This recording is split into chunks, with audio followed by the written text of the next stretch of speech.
শিব সত্যি, শিব অসীম, শিব চিরন্তর, শিব শক্তি। সবাইকে জানাই শুভ মহাশিবরাত্রির শুভেচ্ছা। ওং নমঃ শিবায়।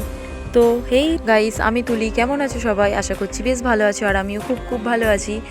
তো চলো ভিডিওটা এখান থেকে স্টার্ট করা যাক। এখানে দেখতে পাচ্ছ আমার নেলস, এটা আমার রিয়েল বুড়ো আঙুলের নখটা ভাঙা, তোমরা দেখতেই পাচ্ছ। তো শিবরাত্রির আগের দিন মানে শনিবার রাত্রিরে বসে বসে এই ডিজাইনগুলো আমি করেছিলাম। কেমন হয়েছে অবশ্যই কিন্তু কমেন্ট করে জানাবে।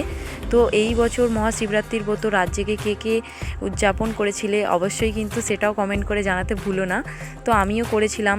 এই নিয়ে আমার হিসাব মতো শিবরাত্রি 5 বছর পালন করছি। তো 3 বছর মানে এই নিয়ে 3 বছর আমার রাত জাগা হচ্ছে, আর বাকি 2 বছর এমনি পরের দিন সকালে যেমন জল ঢালে ওরকমভাবে কেটেছিল। একটু অসুবিধা ছিল, সেই জন্য অমন হয়েছে, নাহলে এটা নিয়ে 3 বছর হচ্ছে।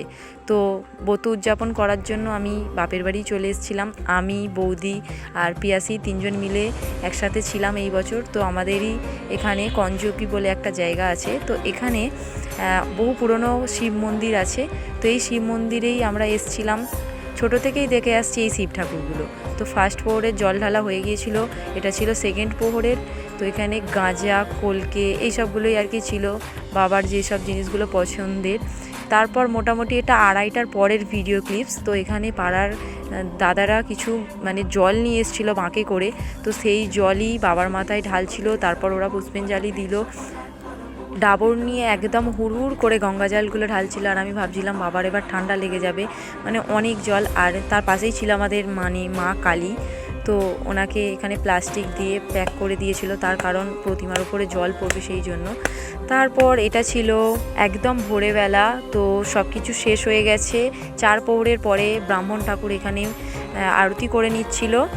তারপর কিন্তু আমরা সবাই পুষ্পাঞ্জলি দিয়েছিলাম। এরপর কিন্তু ঠাকুরমশাইয়ের পায়ে প্রণাম করে এলাম। আর এই যে আমাদের ভোলে বাবা, কতবার যে মাথা থেকে ফুল ফল সরিয়ে দেওয়া হয়েছিল, তারপরে লাস্টেরটা এটা। তো চলো আজকের মিনি ব্লগটাও এতটুকুই। আর অবশ্যই কিন্তু জানিও তোমাদের কেমন লাগলো। দেখা হচ্ছে খুব খুব শীঘ্রই নতুন একটা ভিডিওতে। ততদিন তোমরা সবাই ভালো থাকবে। দেখা হচ্ছে খুব শীঘ্রই। আর দেখতেই পাচ্ছ কতটা সকাল হয়ে গেছে, একদম ভোর।